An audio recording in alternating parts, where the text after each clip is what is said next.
I want to get you out the door with every result from every league in under 15 minutes, so that you're more informed about what's going on in the world of sports. Hey TJ, what's going on? I'm Chandler and this is Tiger Beat Sports. Hey everybody, I'm Chandler Sports and this is the Sport Report. And I'm Chandler and this is Tiger Beat Sports. Welcome to a special edition of this all crazy sports newscast. Broadcasting from somewhere in the United States. Hit it, Blaze. Welcome to the Sport Report.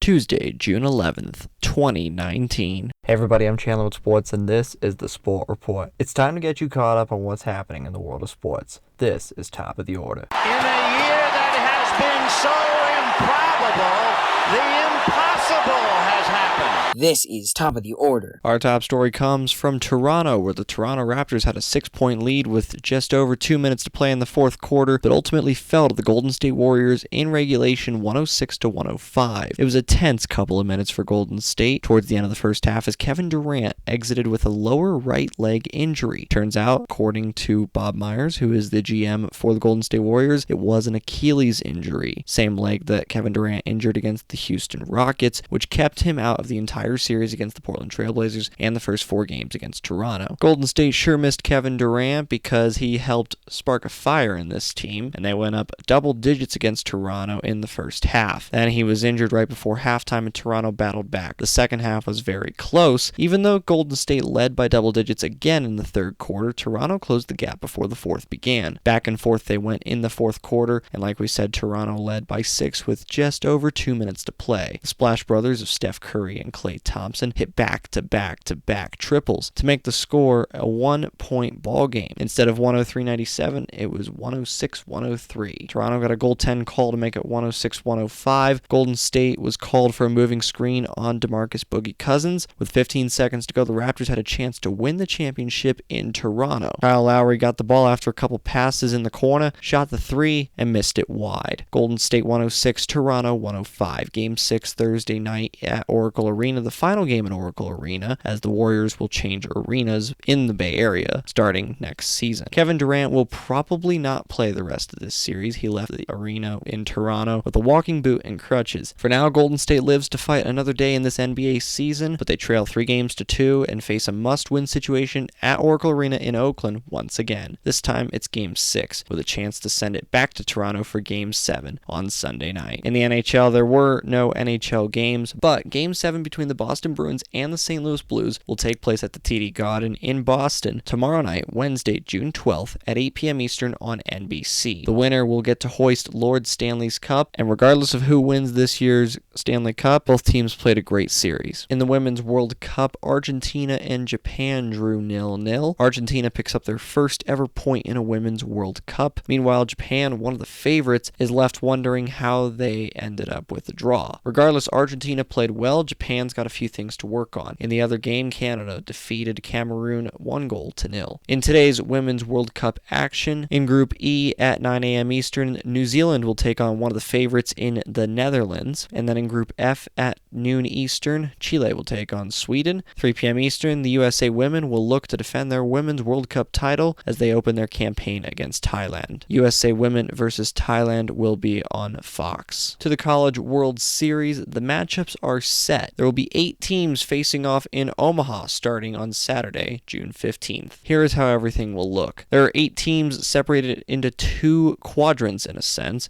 In Quadrant 1, called Bracket Number 1, the Michigan Wolverines, who took down the number 1 seeded UCLA Bruins, will take on Texas Tech, who has a bullpen that is known for hilarious celebrations. That'll be fun. Arkansas will take on Florida State in the other matchup in Bracket Number 1. To lead off Bracket Number 2, Vanderbilt will take on Louisville, who are making their 5th ever College World Series appearance. Vanderbilt defeated Duke in their Super Regional, while Louisville took down East Carolina University in their Super Regional. In the other matchup in Bracket Number 2, Mississippi State will take on Auburn. Once again, those matchups will begin on Saturday, June 15th. Now to the final event of the night. There were actually 9 events in Major League Baseball. Let's head to the Diamond. High fly ball into right field. She is gone! And Carlton Fisk had a lot of little boy in him right there. Little roller up along first. Behind the bag.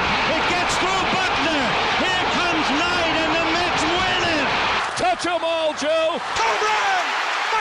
Boxer! Jeter backhands from the outfield grass. Got it! Man, what a play! Now from Major League Baseball. Well, we say 9 events because that's how many were scheduled. It turns out there were 8. The Subway Series between the Mets and the Yankees was postponed due to inclement weather in New York. So we'll start in Philadelphia, where Zach Godley gets the win for the Arizona Diamondbacks. Arizona Diamondbacks 13, Philadelphia Phillies 8. Like we said, Zach Godley gets the win. He's 3-4 on the season. This Diamondbacks-Phillies game made a Major League Baseball history as both teams combined for 13 home runs in the ball game. That is a Major League record for a single 9-inning game. St. Louis Cardinals 4, Miami Marlins 1. Michael Wacha's 4-2 on the year for the St. Louis Cardinals. Jordan Hicks gets his 13th save of the year for St. Louis. Tampa Bay Rays 6, Oakland Athletics 2. Charlie Morton improves to 8-0 on the year with a 2.10 ERA for Tampa. Those are some Cy Young quality numbers right there. Atlanta Braves 13, Pittsburgh Pirates 7, Texas Rangers 4, Boston Red Sox 3. That one took 11 innings as the Red Sox blew yet another game in the 9th inning. They tied it in the bottom half of the 9th, but the Rangers took the lead in the 11th when Elvis Andrus singled to center field to give the Rangers the 1-run lead. That would be all that was needed. Rangers 4, Red Sox 3 in 11 innings. Washington Nationals 12, Chicago White Sox 1. While there's an East Coast series going on, whenever Mother Nature wants to cooperate, there was a West Coast series going on. The Freeway Series. LA Angels 5, LA Dodgers 3. The Angels trailed 3-0 after an inning and a half, but they scored 1 in the 2nd inning and 1 in the 7th. Then former Boston Red Sox reliever Joe Kelly came in, and get this, the Angels didn't have a hit in the inning. Yep, Shohei Ohtani was walked, there were a few wild pitches, and there was another walk, and the Angels ended up scoring 2 runs in the bottom half of the 8th. Joe Kelly is credited with the loss in the game. Hector Robles gets his 8th save of the year. The Angels turn a double-A to win the ball game in the 9th. Finally, the last game of the night, Colorado Rockies 6, Chicago Cubs 5. Carlos Gonzalez, who now plays for the Cubs, returned to Coors Field for the first time as a member of the opposing team. He had spent his entire career with the Colorado Rockies, but was signed by the Cubs earlier this season. Scott Oberg improves to 4-0 on the season with a 1.84 ERA. He's a reliever for the Rockies, as the Rockies bullpen continues to impress. Wade Davis, fresh off the injured list, gets his 8th save of the year for the Rocks. This is the first game in a 3-game set at Coors Field after they played 3 at Wrigley last week. We should also note that Ian Desmond hit the longest home run in the majors this season, and a lot of people are probably going to say, well, it was at Coors Field. It's the altitude. It helps. For those wondering, yes, that was a Harry Carey impression. But Desmond hit that 486 feet onto the concourse at Coors Field. It is the longest home run in the majors this season. Desmond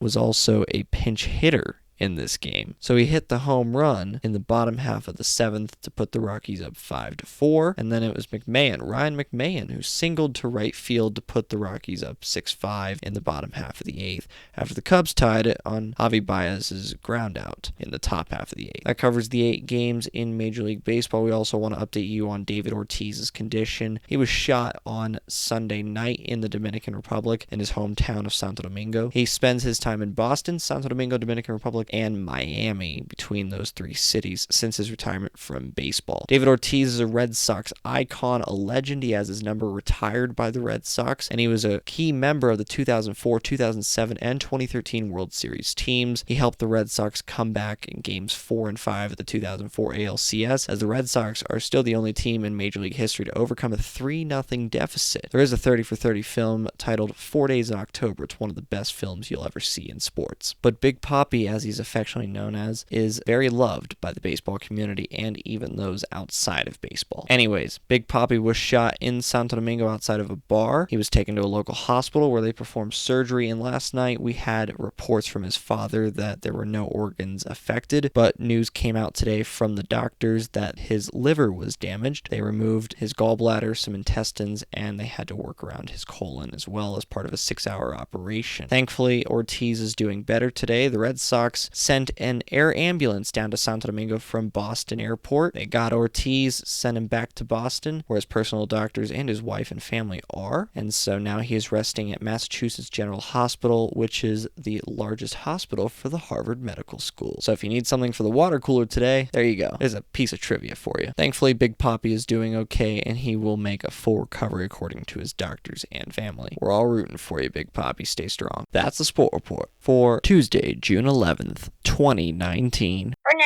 I'm Chandler. Thanks for tuning into the Sport Report today. We'll be back tomorrow with the latest in sports. Do you want to contact Chandler Sports or members of the Sport Report team? Visit sportreportcws.com. This podcast is copyrighted by the Sport Report for viewers to understand sports from a news reporting basis. Any other use of this podcast, Sport Report logos, or anything associated with this podcast without the express written consent of Chandler Sports is strictly prohibited.